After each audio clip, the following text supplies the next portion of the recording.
네, 오늘 9장 18절부터 9장 끝까지입니다. 방주에서 나온 노아의 아들들은 셈과 함과 야벳이며 함은 가나안의 아버지라. 방주에서 나온 다음에 이야기죠. 노아의 이 세 아들로부터 사람들이 온 땅에 퍼지니라. 노아가 농사를 시작하여 포도나무를 심었다. 이제 정착을 해서 살고 있는 모습이죠. 농사를 지었다고 하니까. 이 노아가 어디에 정착을 했느냐라는 것에 있어서 아라랏산에 정착을 했을 것이다 라고 학자들이 보고 있습니다. 실제로도 지금 아라랏산에는 고대에 포도나무를 재배했던 그런 흔적들이 있었다고 합니다. 지금도 발견된다고 합니다. 포도나무를 심었기 때문에 그 포도나무 열매에서 이제 포도주를 구할 수 있었던 것 같아요. 21절에 노아가 포도주를 마시고 취하고 있는 장면이 나옵니다. 그리고 그 장막 안에서 벌거벗은 채 있는 장면이 나옵니다. 이 장면은 노아가 굉장히 부주의하게 좀 그렇게 타락한 장면이죠. 노아가 타락했어요.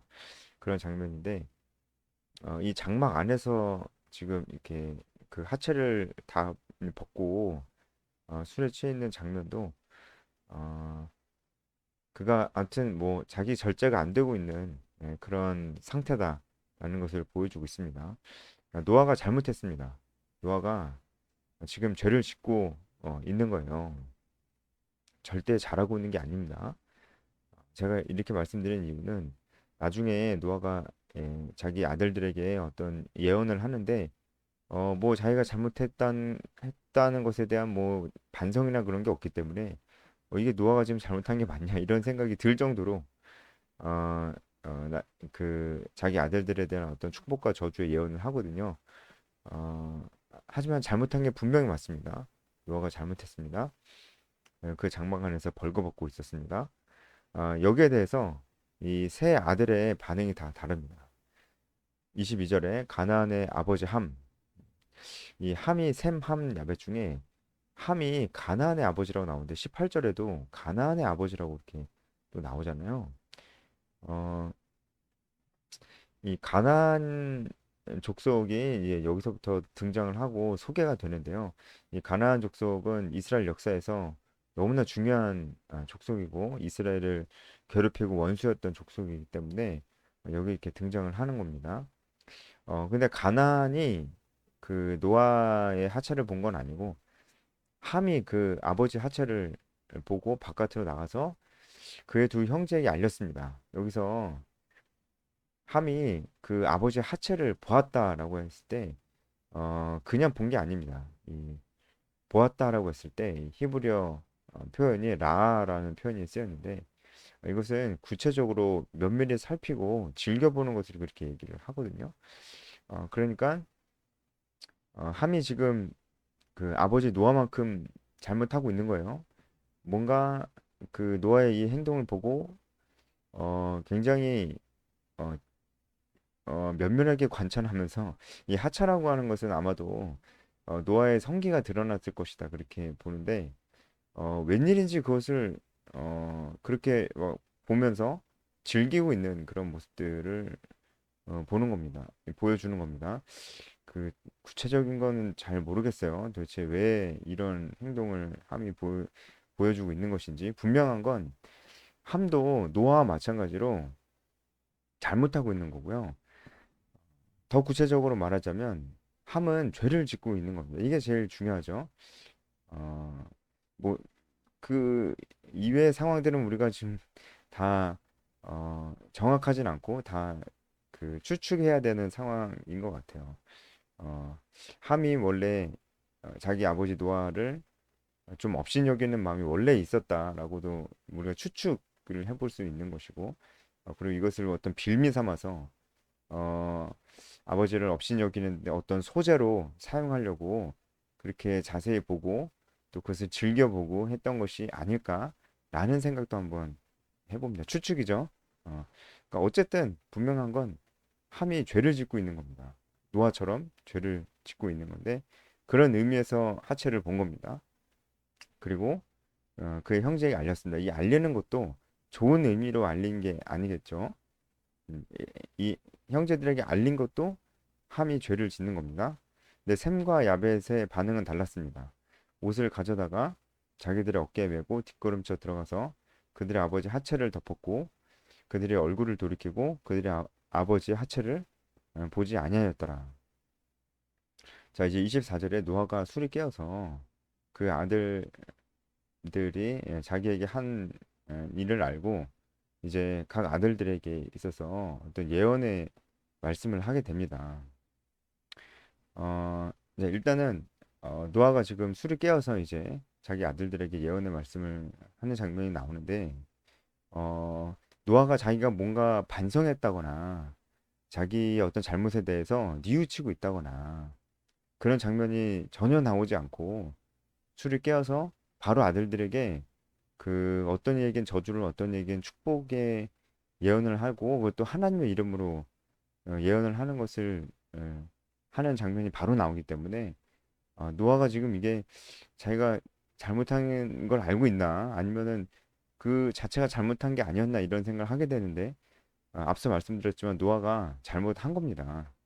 그래서 아마 술 깨어서 그 이후에 자기의 행동을 인지하고 그 아들들을 불러 세워서 그 예언의 말씀을 하기까지 아마 노아가 많은 생각들을 하고 분명히 자기 반성하는 시간들이 분명히 있었을 겁니다. 자기 잘못을 인지하고 자기가 죄를 지었음을 인지하는 시간들이 분명히 있었을 겁니다. 그 후에 하나님 앞에 회개하고 아마 이 예언의 말씀을 받아서 아들들에게 이렇게 예언하는 것이다 라는 것을 우리가 이것도 좀 추측을 해볼 수 있습니다. 왜냐하면 노아의 이 예언은 아들들에 대한 이 예언은 성경 전체에서 분명히 이루어졌고 아주 중요한 예언이 되기 때문에 노아가 자신의 잘못에 대해서 어떠한 뉘우침도 없이 그냥 너무나 뻔뻔스럽게 이렇게 예언했다고 그렇게 볼 수는 없거든요.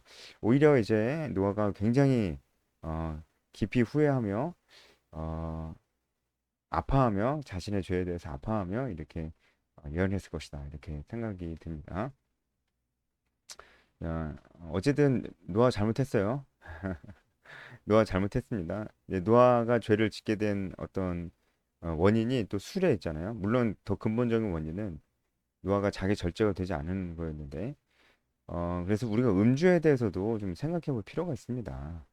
물론 이제 또 갑자기 왜 음주 얘기냐, 이럴 수는 있지만, 노아가 죄를 짓게 된 어떤 그 원인 제공을 음주가 한 것도 사실입니다.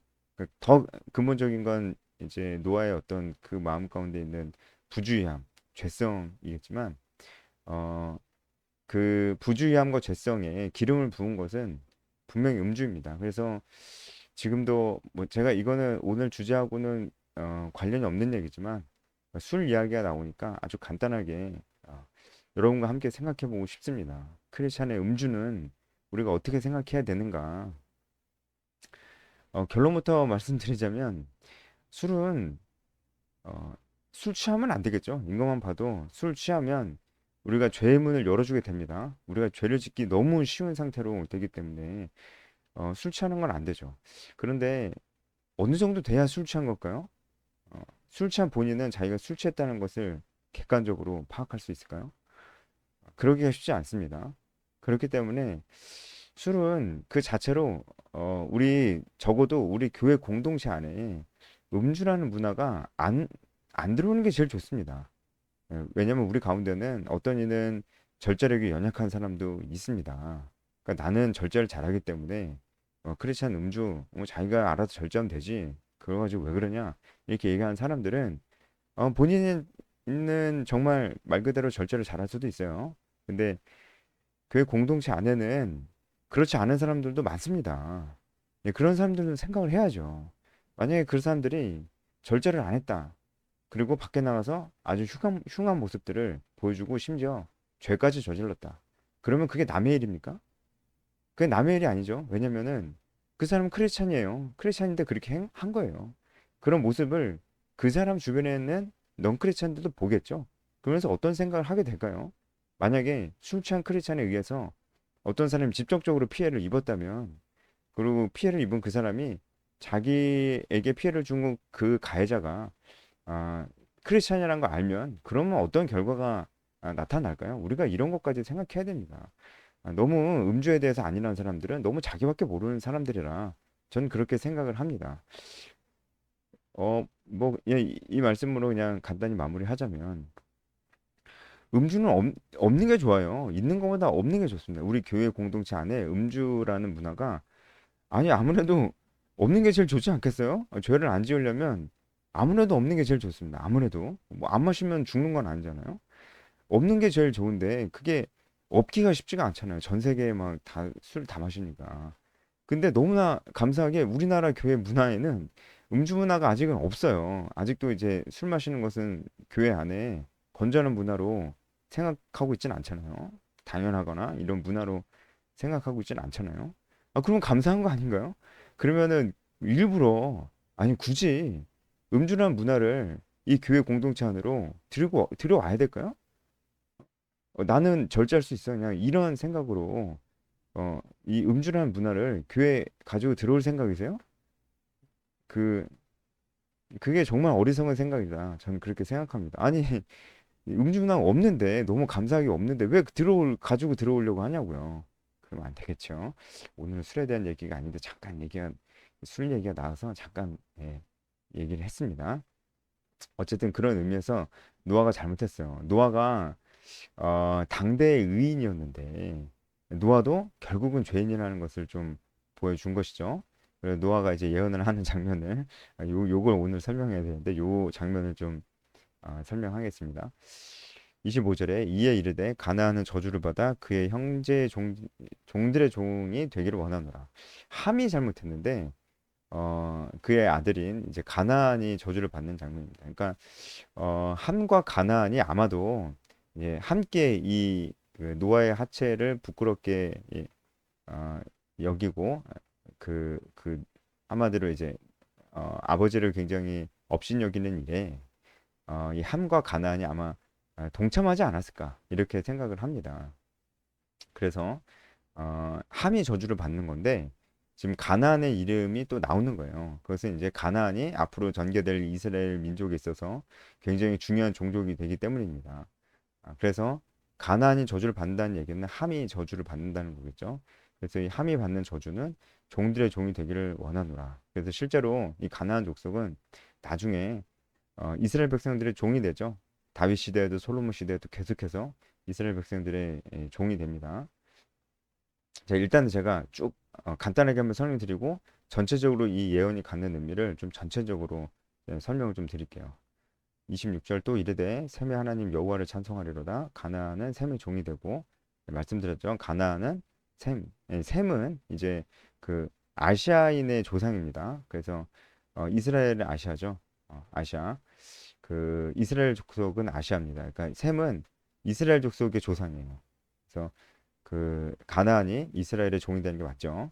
하나님이 야벳을 창대하게 하사 이 야벳은 백인종의 조상입니다. 백인종.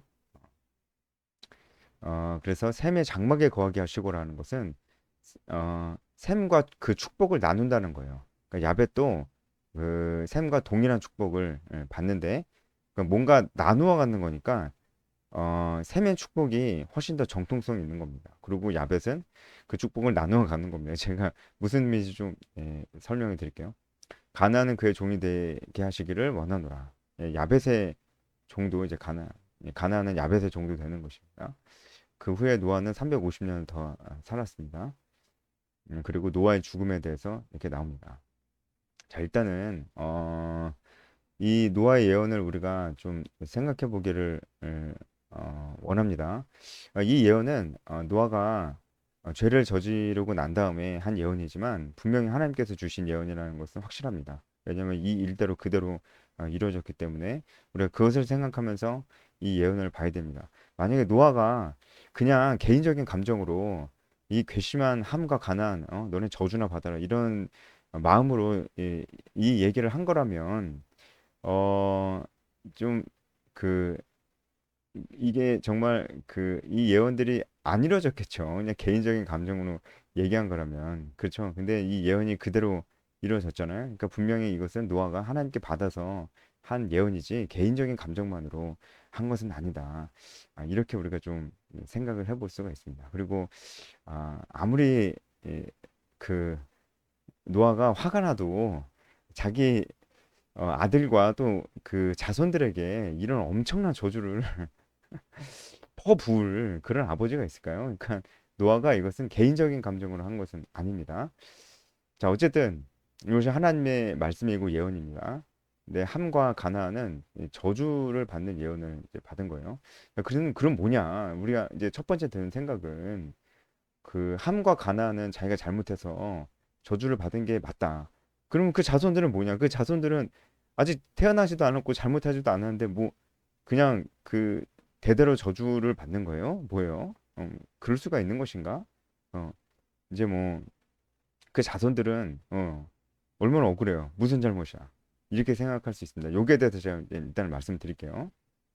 이것은 그 자손들이 아무것도 안 했는데 그 자손들이 어 그냥 이 저주를 계속 대물림 받는다라는 의미라기보다는 뭐 옛날에 가게에 흐르는 저주를 끊어야 산다 뭐 이런 책도 있었는데 자손들이 뭐 진짜 아무 잘못도 안 했는데 이렇게 저주가 계속 이어지는 그런 건 아닙니다. 이 저주는 어떻게 봐야 되냐면요. 일단 함과 가나안이 잘못을 했잖아요. 그러니까 그리고 그 자손들에게 그 함과 가난의 영향이 미친다는 거잖아요. 그러니까 쉽게 말해서 함과 가난은 그 죄를 지었습니다. 어떤 죄냐면 자기 아버지를 업신여기는 죄인데 이것은 분명히 하지 말아야 될 하나님 앞에서의 죄라는 것을 함과 가난도 분명히 알았을 겁니다. 이것은 하나님의 뜻에 거스르는 행동이라는 것을 분명히 알았을 거예요. 하나님께서 좋아하지 않으신. 그러니까 이 함과 가나안은 노아에게만 잘못한 것이 아니고 하나님 앞에 죄를 범한 것입니다. 그리고 본인들도 분명히 알고 있었을 거예요. 어, 이제 뭔가 죄를 저지르고 하나님께 어떤 경고의 말씀도 들었는데 그것을 귀담아 듣지 않고 지속적으로 귀담아 듣지 않고 계속 그렇게 산다면은 그 사람들이 또 자손을 낳았을 때 그 자손들도 그 아버지의 영향을 많이 받게 됩니다. 자녀들이 자기 부모님의 영향을 많이 받게 되는 게 사실이죠. 예, 그렇기 때문에 그 자녀들도 똑같이 하나님 말씀을 업신여기고 죄를 지을 확률이 높아집니다. 이게 그 자손들이 아무것도 안 했기 때문에 그냥 저주를 받는 게 아니고요. 이 부모님의 영향력이 대대로 그렇게 이어질 것이라는 거예요. 실제로 함과 가나안은 지금 노아에게 충격적인 예언을 들었잖아요. 그러면 잘 했어야 되잖아요. 근데 결과론적으로는 이들이 이 예언을 듣고 나서도 저주의 예언을 듣고 나서도 자신의 죄를 뉘우치지 않았던 것 같습니다.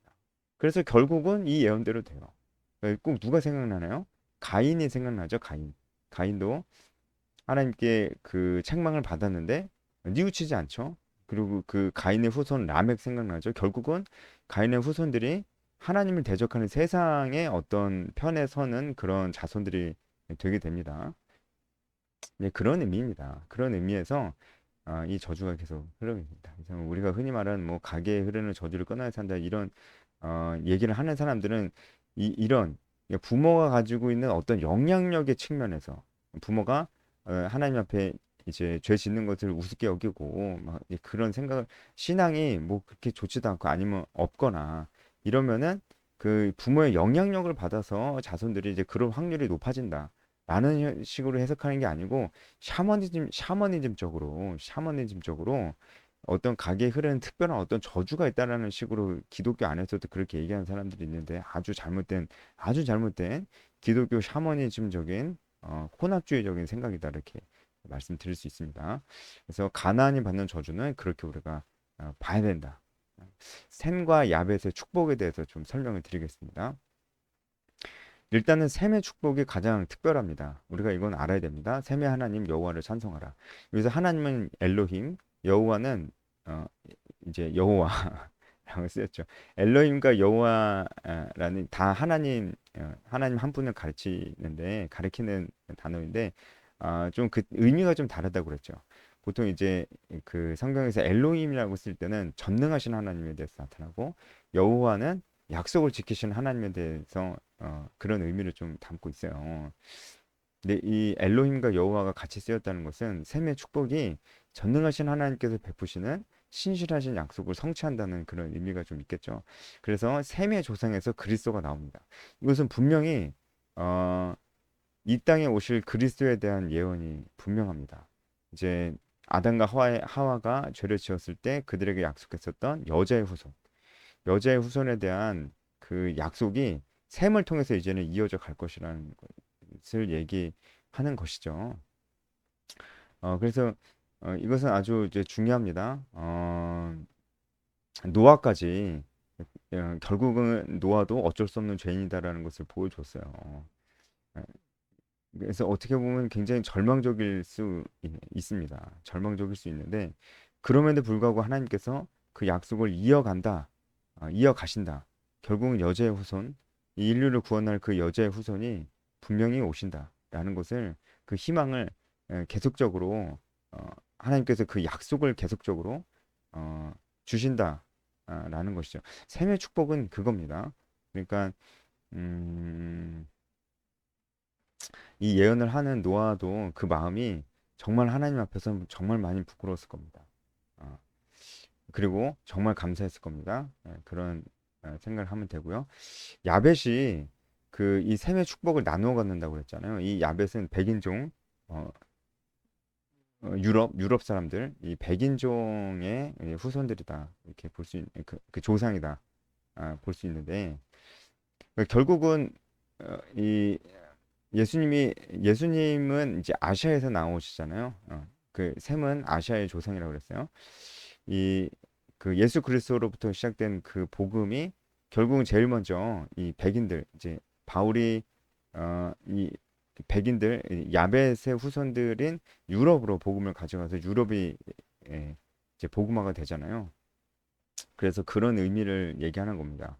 그래서 야벳이 셈의 축복을 나누어 갖는다라고 하는 것이죠. 셈과 야벳은 노아의 하체를 이제 가려웠습니다. 그것은 단순히 이제 어, 노아를 그냥 존중하는 게 아니고 존중한다는 단순한 그런 의미가 아니고 하나님의 뜻을 어, 따라 살려고 노력했던 사람들이다. 이렇게 볼 수가 있습니다. 마치 어, 가인이 아벨을 죽이고 그 다음에 태어났던 셋, 아담과 하와의 자녀 셋이 하나님 앞에서 그 겸비하며 살려고 했었던 사람이었던 것처럼 셈과 야벳도 그랬습니다. 그래서 이들이 축복을 받는 것은 이들의 후손인 축복을 받는 것도 함과 가나안의 자손들이 저주를 받는 것과 같은 의미죠. 셈과 야벳이 하나님 뜻대로 잘 살려고 했기 때문에 그 자손들도 그 부모의 영향력을 받아서 이들을 통해서 결국은 이제 어떤 그 하나님 나라가 계속적으로 이어질 것이다라는 것을 말씀하시는 거죠. 특히 이제 야벳보다 셈입니다. 셈을 통해서 하나님 나라 정통성이 실제로 이제 이어지게 됩니다. 단순히 그냥 하나님께서 그냥 축복을 하신 게 아니고 실제로 셈의 자손들이 하나님 뜻대로 살려고 노력하는 부분들이 분명히 있습니다. 분명히 있지만 하지만 결국은 또 그 가운데서 그 자손 가운데서 하나님께 대적하여 어, 자기들이 높아지려고 하는 사람들이 또 나오고 어, 그런 것이죠.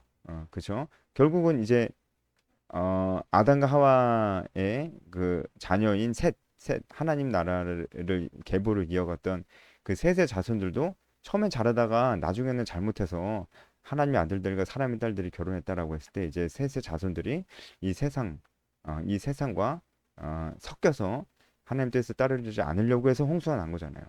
결국 셈의 자손들도 어, 하나님 뜻대로 살려고 더 노력하는 것들이 그 자손 대대로 함의 자손들보다 더 있었지만 결국은 타락해서 나중에 이제 어떻게 되나요? 곧 그 이야기가 시작되는데 떻게 되나요? 결국은 바벨 타락을 쌓게 되잖아요. 그렇죠? 그래서 결국은 이렇게 셈의 자손들을 축복하시지만 결국은 인간의 자손들은 이런 축복을 받아도 결국은 죄를 짓고 하나님을 떠나고 계속 죄를 짓고 하는 일들을 반복한다라는 것이 어떻게 보면 또 구약 전체의 이야기이기도 합니다. 그렇기 때문에 우리에게는 누가 필요하다? 예수 그리스도가 필요하다라는 결론이 또 나게 되는 것이죠. 자, 야베서 축복도 그렇게 해석을 할 수가 있습니다. 오늘 이제 셈과 야벳의 축복과 또 함의 저주 이런 말씀은 참 어려운 말씀인데 이 해설을 통해서 여러분 어, 좀 적용점을 많이 좀 찾아보시기 바랍니다. 우리도 정말 겸비해서 깨어 있어야 되겠다. 이 노아의 모습을 봤을 때 이렇게 당대의 의인이었던 이 노아도 이제 또 이렇게 하나님 앞에서 멀어지게 되는 이런 모습을 또 보이기도 하는데 그것들이 분명히 어, 그 굉장한 파장을 또 가지고 오잖아요. 그러니까 우리 믿는 우리들이 정말 하나님 앞에서 두려움과 떨림으로 잘 살아야 됩니다. 저도 마찬가지고 그렇습니다. 우리의 모습을 좀 돌아보면서 믿는 우리들이 정말 하나님 앞에서 늘 겸비하면서 살아야 되겠다. 이런 생각들을 또 이제 하게 됩니다. 또 우리가 그런데 결국은 또 죄를 짓고 못 산다 할지라도 그러니까 샘의 축복. 결국은 우리를 일으키시는 분은 우리의 의지가 아니고 우리를 일으키시는 분은 하나님이시다.